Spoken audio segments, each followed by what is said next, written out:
Recently, my friends and I went on a trip to San Francisco.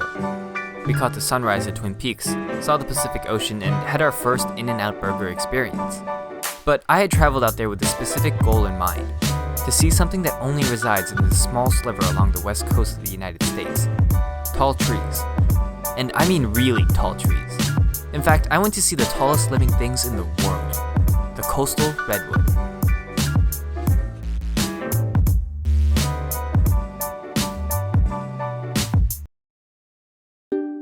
Able to grow over 350 feet, the coastal redwoods are the tallest living things on Earth. With an average age of 500 to 800 years, some redwoods can live to 2,000 years old. The species themselves have been around for 240 million years, dating back to when dinosaurs roamed the planet.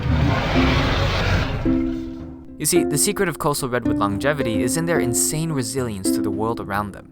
When faced with forest fires, their thick bark acts as body armor to shield its heart from the heat. The tannin that runs through its body combats disease and insects from infesting it, and during the dry summers, redwoods can drink from the coastal fog, and even condense it onto its leaves to drip down and create its own rain to nourish their roots. But the fascination for coastal redwoods doesn't end in its own legacy. It also exists in the ecology built around them. Because of the resilience that these trees have, coastal redwoods make up what are called old-growth forests. These are forests that have attained great age without significant disturbances like fire, windstorms, and human activity. But what makes these forests so vital is its biodiversity. In one study, 282 different plant species were found in just the canopies of the redwoods. And these plants that grow on trees rather than on the ground, known as epiphytes, actually produce food and microhabitats for other species as well. Like the lungless clouded salamander that needs the moist environment from the fog to breathe through its skin. The marbled morelet and the northern spotted owl that need the height of the redwoods to nest and feed in. Even the mountain lions and the coho salmon find a sanctuary within the grounds and rivers of the old-growth redwood forests. You see, it's important to realize that the coastal redwoods act as an anchor for life around it. In fact, these titans even offer a future for humans as well. Able to store 2,600 metric tons of carbon per hectare, redwoods can sequester more carbon than any other tree on Earth. This makes it one of our best natural defenses against climate change. John Muir once described the redwoods as kings of their race. And when you really try to imagine the perfect tree, one that can withstand forest fires and infestation, that can live for millennia to come, that towers over the rest of the world, these redwoods are the perfect fit.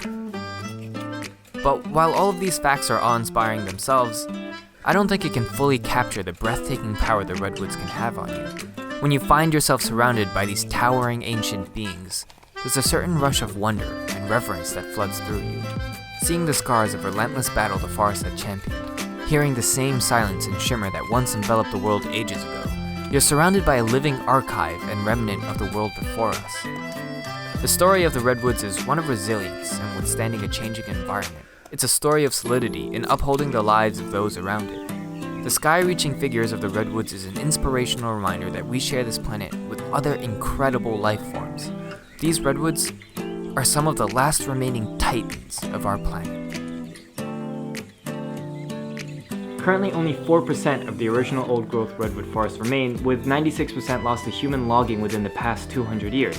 So I've attached a link below to an organization called Save the Redwoods League that provides funds and grants to research and scientists to help us better understand the redwoods and be able to preserve and conserve them better as a species.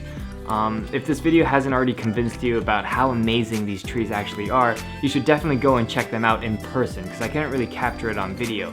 But if you go to Muir Woods or Redwoods National Park, where the tallest of the redwoods are, I promise you, you will be amazed and speechless about how crazy these trees are. Thanks for watching. Subscribe if you can, it really helps me make more of these videos. And I'll see you in 2 weeks. Awesome. See ya.